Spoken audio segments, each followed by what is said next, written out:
Yes, and this is our topic for midterm donor stocks. And to start with, first, what is donation? Donation is an act of liberality whereby a person disposes gratuitously a thing or right in favor of another who accepts it. So, nag-donate, no? Ginhatag with wholeheartedly ang isa ka property or a right in favor of another person in which ang that person nga gintagaan is ginbaton yaman ang ginhatag. So, what is donor's tax? A tax on the privilege of transmitting one's property or property rights to another or others without adequate and full valuable consideration. So a tax imposed on gratuitous transfer inter vivos. Inter vivos is between two alive people. Ang sa estate tax naman niya is mortis causa. So transfer from a descendant nga napatay na, mortis causa. Dire inter vivos, mga buhi ang involved. So what are the requisites of donation? First is capacity of the donor. He has the capacity to donate. Donative intent, so there is an intention to donate. Delivery, whether actual or constructive, of the subject gift. No, there is delivery of the thing or right, no, or constructive, no, nga paghatag, and acceptance by the donee, no, and forms. These requisites are found in the ano ni definition, no? What is donation? Donation is an act of liberality. There is a capacity to donate.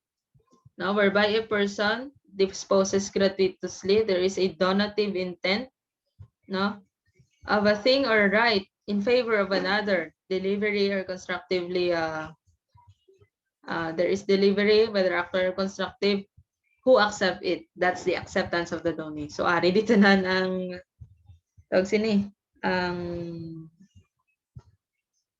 requisites ang donation sa iyaman lang definition. Okay, so what law governs the imposition of donor's tax? So the law enforced at the time of the perfection or completion of the donation.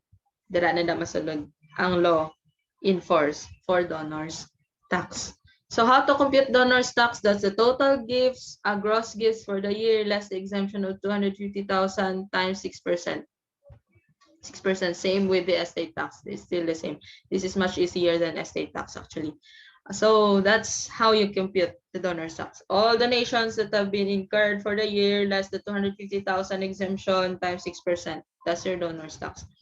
Then composition of gross gift. If you are a resident or citizen donor, all real property wherever situated. For personal property, all, now within and without, whether tangible or intangible.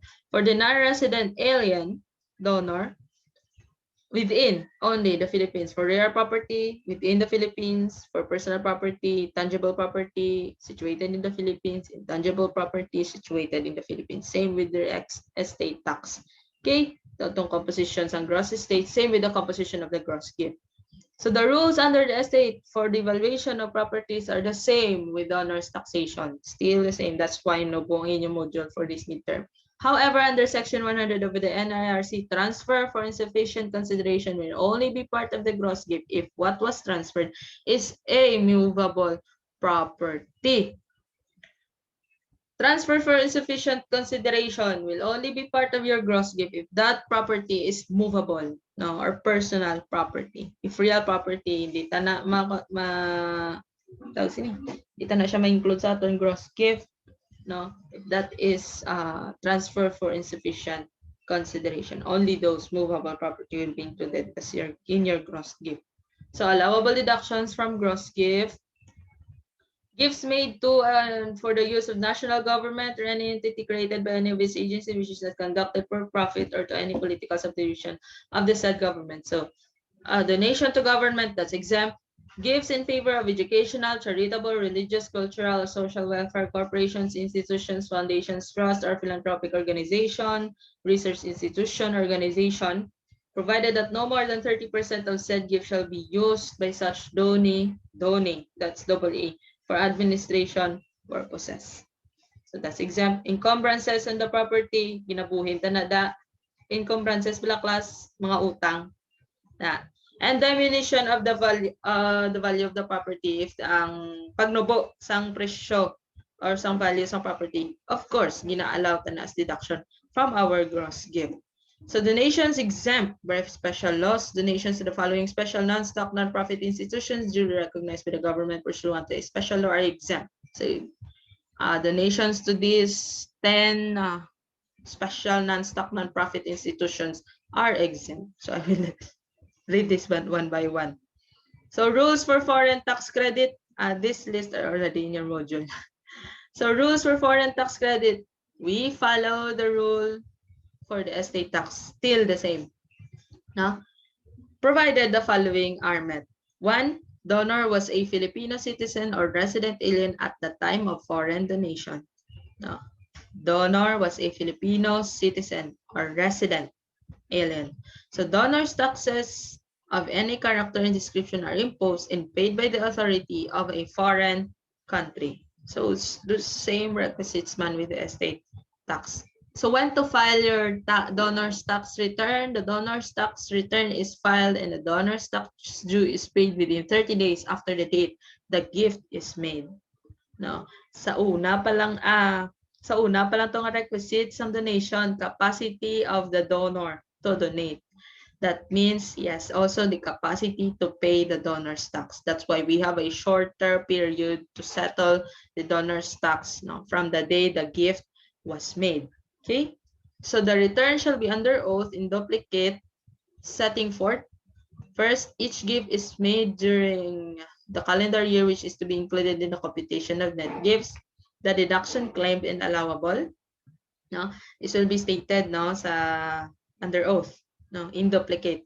Any previous net gifts made during the same calendar year, pakita ginada, the name of the donee, sino gintagaan, and such further information as may be required by the rules and regulations made pursuant to the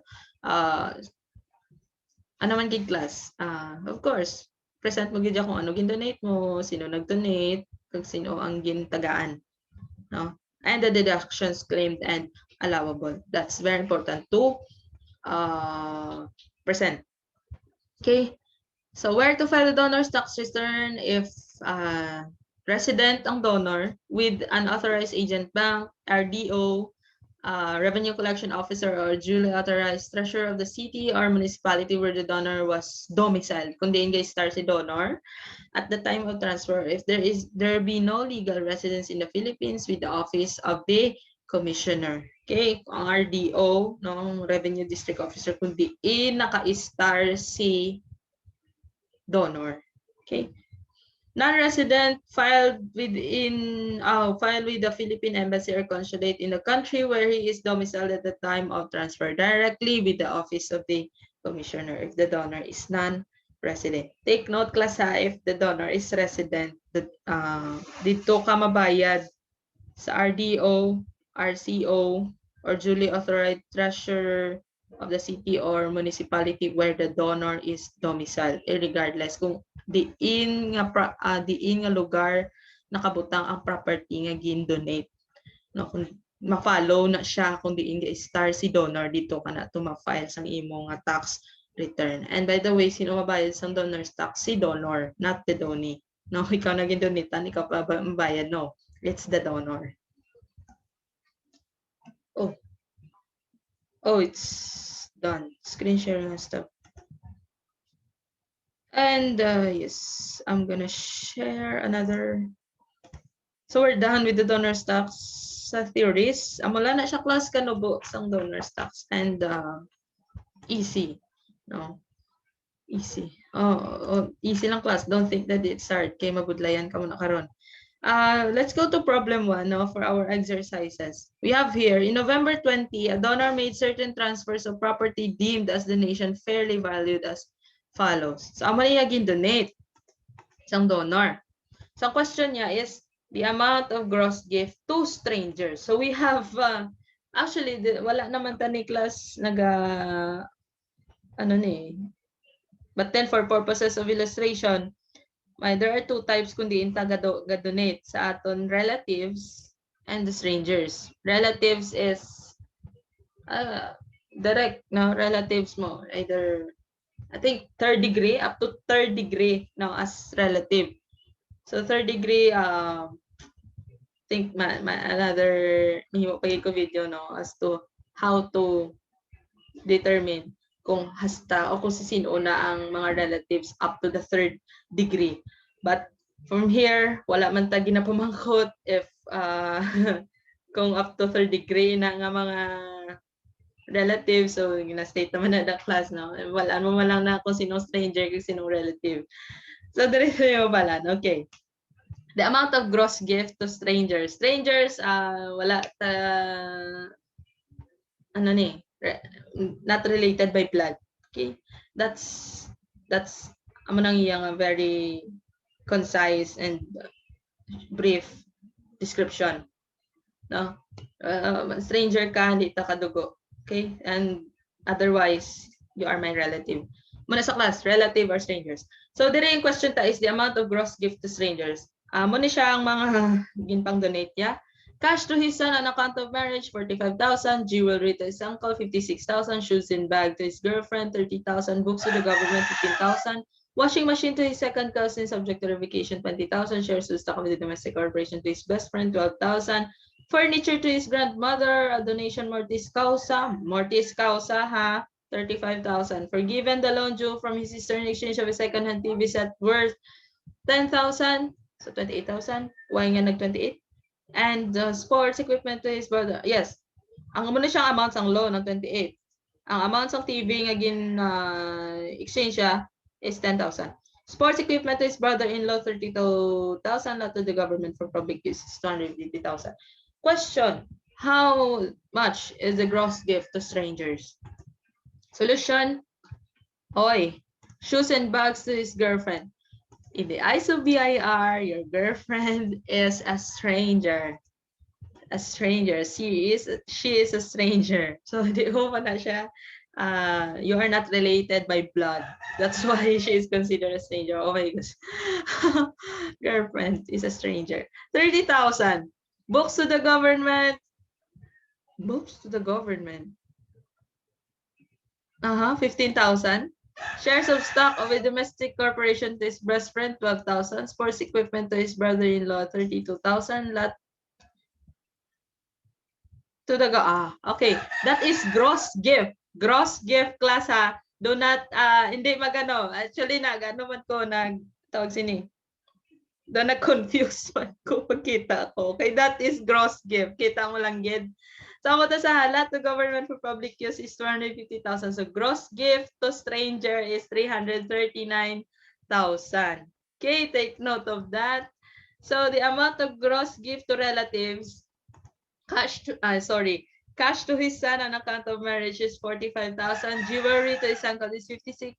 Forgiven the loan from his sister in exchange of second-hand TV, that's 18. Why? The amount of loan forgiven is 28,000. That's in exchange of 10,000 worth of TV. So, net is 18. That's why 18 ang gin-donate niya. Kaya tinakabaton siya 10,000 nga worth nga sa TV. In exchange, ang gin-forgive niya itong loan nga 28,000. So, total gross gift to your relatives is 119,000. So, let's revise the question. Direo. Para hindi ka mo class ma-confuse, no? Gross gift class, no? What the amount of gross gift to stranger is 339,000. How about the amount of net gift to strangers? So net gift, ginbuhin tanada ang mga exempt transfers and allowable deductions. Okay? So, allowable deductions, itanada na, kaya ma-confuse ka muna. Diri, ang net gift to stranger is ibuhin tani si 250,000 since donation to government is exempt. Amo pa lang to. And pagid books to the government is exempt. So we have to subtract 265,000 to 339 to get our net gift to strangers. Okay, net gift to strangers. Pila? 339,000. Class, take note of that class ha. I will not type na day kay basi. I-type ko. Nalalagay class up. Okay. 339,000 less 250 nga donation nga lahat sa government less 15,000. So do we have other? Okay, wala na. So ang net gift to strangers only shoes in bag to your girlfriend, which is a stranger. Shares of stock of domestic corporation to his best friend of 2,000. That's yes, the stranger. Lahat of government, no, sports equipment to his brother-in-law. Brother-in-law, you're not related by blood. Brother-in-law mo lang siya ito nga ginpangasawa yung imutod mo na. So, yes, 74 ang net gift. 74 ang net gift. Tapos madugang kita question. Sige, class, idugang ko din. Tax due. No, donor's tax. Ila iya donor's tax due. Okay. Diba to stranger? Follow lang class ha kay para ano lang. No ka okay lang. Strangers pila ganito? 74,000. Oh. Strangers and relatives. Ila? 119. Total plus 119. It's 193.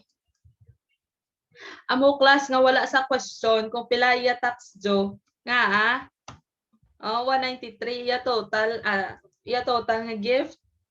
Pila ganito na exemption is 250,000. That's why wala na siya namangkot sa tax due. Okay, so those donations are exempt. Okay? Okay. Those donations are exempt. Wala siya nakalabo 250,000. So pag buhay mo pa lang sa 250,000 exemption, zero ka na. So wala ka na may multiply yan sa 6%. So that's why wala siya namangkot sa tax due. Pero amo to class ang ariho, ang gross gift to strangers wala. Tapos naupod si government. Na kay gross gift ang ginapamangkot mo. But if net gift, ibuhin ta niya ang 15,000 kag 250 kay they are exempt transfers, no? Donation to government. Okay, sige. So the following, okay, proceed to problem 2. Isupon pa ni. Naugta.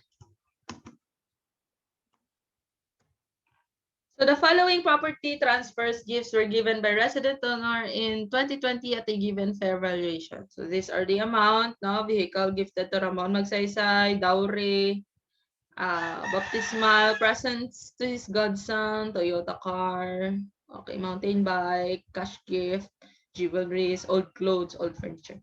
Compute the following. Gross gift, okay, meaning nag-exceed na siya sa 250,000, kinamangkot na siya sa taxable net gift. Total gift tax due. Okay. Gross gift to strangers, gross gift to relatives, net gift to strangers, net gift to relatives. Okay. Ari man lang gali. So gross gift to strangers. So vehicle gifted to Ramon Magsaysay Foundation, 160,000. Baptismal presents to his godson, 15,000. Cash gift to his stepdaughter. Stepdaughter na yung klasa. Even though nga daughter mo siya, but then you're not related by blood, hindi ka mo relative, so she will be considered as, in the eyes of BIR, she will be considered as stranger. No? So 45,000 old clothes donated to the victims of fire, 15,000 old furniture sold for 50,000 to his neighbor. It's 35 kay te anong hambalya. Okay. Okay. Gimaligaya 50,000. 35,000. So gross gift to stranger is 270,000. Gross gift. Pila naman ang iya gross gift to relatives? So a dowry paid in cash or legally adopted child. Legally adopted child as if he or she is your child. Take a legally adopted. Okay, a stepdaughter yan, bata sa imo nga kaduwa nga asawa. So you're not related. Wala mo siya gin-adopt or no? So there is a difference between a stepson or stepdaughter with the legally adopted child. basically, si legally adopted child, di ba, kasi di mo gid na saya kadugo, gid man eh. No? But then, in the eyes of the law, nangin bata mo siya kay legally, ginadapt mo siya no, as your own. Okay? So, una siya. Okay, let's proceed. A Toyota car acquired for 175,000, book value, disregard, fair market value 150, given to sister for consideration. Din mas taas, din mas nobo. Now, whichever is lower, that's the fair market value. 150 less consideration of 20,000. So, included in your gross gift to relatives is 130,000. Mountain bike gifted to his nephew, hinablos. Nakalapot na siya sa third degree class. So, 25,000. So, your total gross gift to your relatives is 245,000. Question is net gift to strangers. Okay, aral man lang siya oh. So, di ba, 270,000. Bueno lang ang exempt transfer, no? Nga 160. So, your net gift to stranger is 110. Others are not exempt. Okay? So, net gift to relatives still the same. Kasi wala man deduction or exempt transfers sa mga donations given to your relatives. Next question is ang iyang donor's tax due and ang iyang total net gifts. Total net gifts is net gift from to strangers plus net gift to your relatives.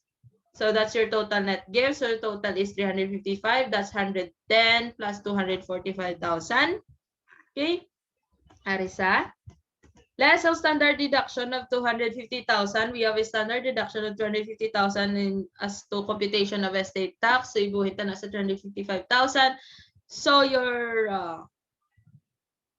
total would be 105,000 times 6%. So your donor's tax due is 6,300. Okay, so muna sa class hang, gross gift, net gift, no, plus total gifts. And don't forget for the 250,000 standard deduction and the rate of 6% no, for donor's tax. So, di ba, class, hindi siya mabudlay ang donor's tax no, in compare to estate tax nga damo pa siya yung mga sulumaho no, between husband and wife. The donation niya sang husband and wife ya hapos lang. Okay, we have another example for that no. And here, problem 3. A citizen of the Philippines made the following donations in 2020. So there, damo siya donate no for the year 2020 at different dates. No, first is January 10. Ang ano man lang di class is ang nagpahapos na lang man sa trade law as to donors taxation. Naman siyang pinakahapos, ang naghapos when trade law was implemented, ang donors tax. No? Kaysa ang old law pa lang ni class as to this problem, ang old law pa lang sini is sumahon mo dala yung donor's tax due ang January 10. Pagka May 10, total mo ang tanan nga donors total gift mo from January to May. Dayon kumputan mo siya sang donor's tax, dayon buhin mong donor's tax na ginbayad sa January 10. Pagka October 10, total mo naman ni sila nga tatlo, sumahan mo naman sang donor's tax, dayon buhin mo ang donor's tax na ginbayad sang May, kagang ginbayad sang January. Tama na sa class, diri sa train law, gintingog na lang siya. No? Kasi ang reporting sang donor's tax is yes, not 30 days. But then amo man na sa gihapon, no, for purposes of filing sang donor's tax. So here, compute the donor's tax and donation for the year 2020. So gin total man lang class, no? 200,000 sa legitimate daughter. So 160,000, 240 less 200,000 less 40, di ba class ginabuhin nato ng encumbrances sa property. So this is an example of an encumbrance no sa aton property mortgage no utang. So 200 less 40, that's why nag 160 dire. Sa October 10, 10,000. Sa December 10, 15,000. So total is 385. Don't forget the 250,000 standard deduction. So net is 135,000 times 6%. So donor's tax due is 8,100. So when the net gifts are made during the same calendar year but on different dates, the donor's tax shall be computed based on the total net gifts during the year. So, amo na siya ang nag-easy. But if you want to check, no, after this, watching this video, if you want to check, no, nga 8,100 gid man ang tax nga mabayaran mo, example bi sumahon mo tax mo de. So 200,000. Exempt pa. No, hindi ko siya pwede isa-isahon class. Kaya ginano ko man nga, kung isa-isahon mo, mabuhin ka 250,000, that will be subject to abuse nga. Dapat kay isa mo lang na iya sa isa ka pagsuma mo sa donor's tax, isa lang na iya ka 250,000 ma-avail mo. No? So, let's just check. Okay, let's just check. Okay, check ko karon ha, tapos message ko kamo sa Messenger if ano gid man ang ano, isa-isa ho ni bala klaso 200,000, so hindi ka pa kasuma sang ano tawag sini? 200,000 hindi ka pa kasuma sang donor's tax nga.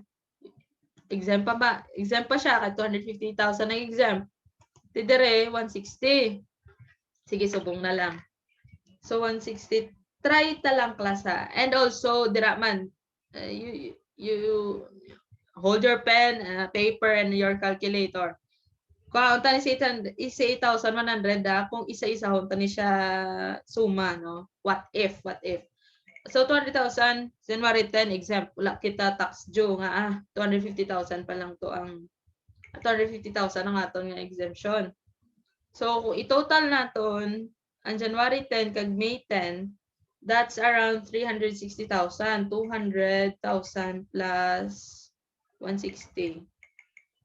360 less 250,000, 110 times 0.06, 66 na, okay? 6,600. Take note, 6,600 na klasa ato na compute diri ha. It's either hindi kita mag-total sa 8,100 or ma-total kita sa 8,100 kung isa-isa doon isa. Donation na until October 10. October 10 is 10,000. Di ba pila na to gani? 360,000 plus 10,000 less 250,000. Di ba kapila na to? 120 times 0.0672 less 66. Balayran niya is 600 na lang sa October 10. 600 ha. 66 na to ginbayad mo sa May 10. Dayon 600 sa October 10. Pila tanan na aton kung December 10, of course tanan na. Okay? So 200,000 plus 160,000 plus 10,000 plus 15,000. Sakto, class 8,100 na. Less 250,000 times 0.06, 8,100. No, imo tanan bayaran. Less 66 ginbayad mo sang May 10. Less 600 ginbayad mo sa October 10. 900 na lang ibayad mo sa December. Okay, wala sa klasa. So nag-gets na bisan isa yung sa tanit, amo manigi ako na ton total. But then diriya kada donate nagbayad kita. No kay we follow the 30 days nga allowance, no, from the date of donation 30 days ina ta ma-file sa aton nga donor's tax. No, in here for purposes nga gin-present ya is the whole year na. No, para isa na lang kapag suma sa aton nga donor's tax due. But if we compute the donor's tax due, each and every donation, ang total nga ibayad is this amount. Okay? So, amo na sa class. I hope you follow. I hope you follow lang yun. No? Kaya kaano man siya, ka-exciting man wala. And of course, tricky man at the same time. Kaya dire, aray mag-asawa. I know, a single nga parent nga nag-donate sa mag-asawa. Okay, so there is a relative, may donation sa relative in which bata mo direct and donation to a stranger which is your daughter-in-law. Yes, daughter-in-law. So in here, Mr. Lorenzo Cortez made donations to June Cortez and Ana Dino, son and daughter-in-law, on account of marriage. of real property with a fair market value of 1.5 but subject to a mortgage of 300, which was assumed by the donee. So, i-assume nila ang utang. So, compute for the donor's tax. Solution is the fair market value of real property, that's 1.5, mortgage of 300, so your net is 1.2 million, less standard deduction of 250,000, so your net gift is 950,000. And times mo na sa 6%, so your donor's tax is 57,000. So we have here a note that the relationship between the donor and the donee shall not be considered. Now, Republic Act number 10963 does not distinguish donations made to relatives or donation made to strangers. Now, but for purposes of of what is this? For purposes of discussion, dito talang niya differentiate who is a stranger, who is a relative. But si train law, gipahapos na yung obra, wala na siya nagka-matter if you are a relative or a stranger, as long as you donated to someone and you consider the 250,000 standard deduction and you use the 6% tax rate for the donor's tax, kag may balayran ka, that's important. That's what's important to them. Okay, so muna sa nga wala na gintunga. So, okay, last na lang class, last. Final example. So Mr. B, a citizen and resident of the Philippines, made the following donations on February 14. So to Mr. C, legitimate child on account of marriage and the same day property in Malaysia. Property in Malaysia which paid the Malaysian donor's tax of 50,000 in a fair market value of 610,000. To Mr. D, a friend, ordinary donation of property in the Philippines subject to a mortgage of 60,000 which is assumed by D. Fair market value of the property is 160,000. So compute the tax credit for foreign donors tax. Okay, here. To Mr. C, fair market value is 610. To Mr. D, 100,000. Pila ang ginbayad nga Malaysian donors tax nga kay related to Mr. C, 52,000. Kay Mr. D is wala. Kasi property in the Philippines. Okay. May donation nga ang property is Arasagwa. So, you have here, compute ko no, for the tax credit for foreign donors tax. Okay, total is 710,000, di ba? Standard deduction is 250,000. Net is 460,000. Rate is 6%. So, donors tax is 27,600. Okay. Kay Ari is related to outside of the Philippines. So, 610 divided by, kuhaan mo ratio and proportion niya, no? Sang property, nga Sagwa, divided by your property, sang tanan-tanan, no? Ang gindonate, no? Property donated, located outside the Philippines, divided by the total properties donated outside and inside of the Philippines. Okay? Para makuha ang iyang rate. Times the 27,600, that's the donor's tax nga gin-compute ta, no? For the total. Same class sa estate tax, if you could remember, no? So startled. Okay, so 23,712.68 versus the 52,000 actual paid. So our tax credit would be 23,712. So that's our tax credit. Okay, we have to choose the lower limit. Okay, so I'm na sa class, the computation of the tax credit. So that ends now our discussion for midterm. What are these? So, summary notes in our 80963. Please read na lang class since, yes, still the same above na. Okay, so have a nice day and I'll send you your activity next week or this coming week. And yes, see you on the next, see you around and have a nice day.